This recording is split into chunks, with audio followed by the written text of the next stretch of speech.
안녕하세요. 보상가 배상TV 장슬기 변호사입니다. 오늘은 교통사고 피해자들이 꼭 알아야 하지만 대부분의 사람들이 모르는 중요한 정보를 알려드리려고 합니다. 바로 형사합의금을 최대 2배까지 받을 수 있는 방법입니다. 일반인은 물론 심지어 많은 법률 전문가들도 잘 모르는 내용이니까 꼭 집중해서 들어주시기 바랍니다. 자, 먼저 형사합의가 필요한 상황은 크게 2가지로 분류됩니다. 첫째, 교통사고 처리특례법 제3조 2항의 예외 사유에 해당하는 경우입니다. 여기에는 사망사고, 중상해 사고, 음주운전, 뺑소니 등이 포함됩니다. 두 번째, 12대 중과실 사고의 경우입니다. 신호위반, 중앙선 침범, 속도위반, 앞지르기 위반 등 12대 중과실에 해당하는 교통사고가 발생한 경우에도 형사합의가 필요합니다. 이러한 상황에서는 가해자는 형사처벌의 수위를 낮추기 위해서 피해자와 합의를 원하게 됩니다. 여기서 중요한 점은 가해자가 운전자 보험에 가입되어 있는지 그리고 그 한도가 얼마인지에 따라서 형사합의금 규모가 크게 달라진다는 점입니다. 최근 1년 이내에 가입한 운전자 보험의 대부분은 형사합의금을 최대 2억 원까지 보장하는 반면에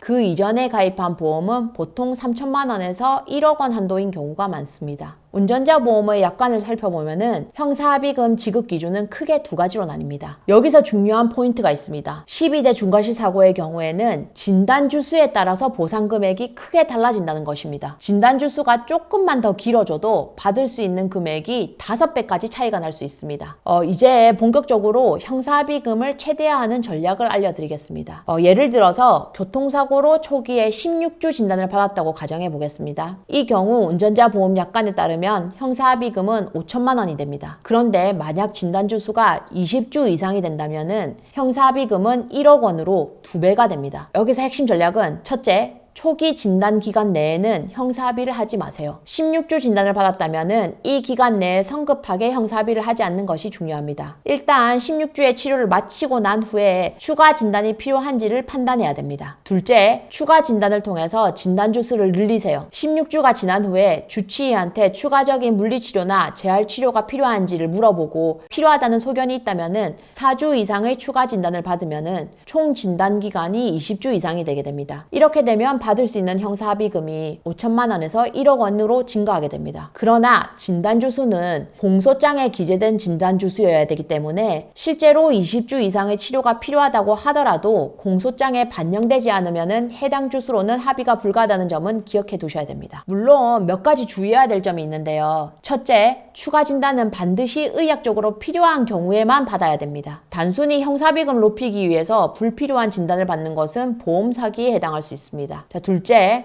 가해자가 형사합의를 서두르는 경우가 많습니다. 이때 충분한 진단기간을 확보하기 위해서 형사합의를 서두르지 않는다는 입장을 확실하게 해두면 좋습니다. 셋째, 형사합의금 이외에도 민사적으로도 합의할 금액에 대해서 충분히 고려해야 됩니다. 때로는 2가지를 종합적으로 고려한 전략이 필요할 수 있습니다. 마지막으로 이 전략은 매우 효과적이지만 잘 알려져 있지는 않습니다. 자, 보험사나 가해자 측은 피해자가 이러한 정보를 모른다는 점을 이용해서 최대한 빨리 합의를 종결하고 싶어 합니다. 따라서 교통사고 피해자분들은 반드시 초기에 전문가의 조언을 구하고 성급한 합의를 피하는 것이 중요합니다. 특히 진단주수가 경계에 있는 경우 9주나 19주 이런 경우에는 더욱 주의가 필요하겠습니다. 오늘 알려드린 전략을 활용하시면 민사적으로 합의할 수 있는 금액 외에도 형사합의금을 2배에서 3배 이상 받을 수 있는 경우가 많습니다. 교통사고는 누구에게나 예기치 않게 발생할 수 있는 만큼 이런 정보를 미리 알아두면 큰 도움이 될 것입니다. 자, 설명드린 내용 중에 이해하기 어려운 내용이나 더 자세히 알고 싶은 내용이 있으시거나 뇌손상이나 촉수손상으로 어려움을 겪고 계시다면 혼자 고민하지 마시고요. 저희 보상가 배상 대표전화, 카카오톡, 카페로 문의 주시면 상담이 가능하니까 참고해 주시고요. 다음 영상에서 더욱 유익한 내용으로 찾아뵙겠습니다. 감사합니다.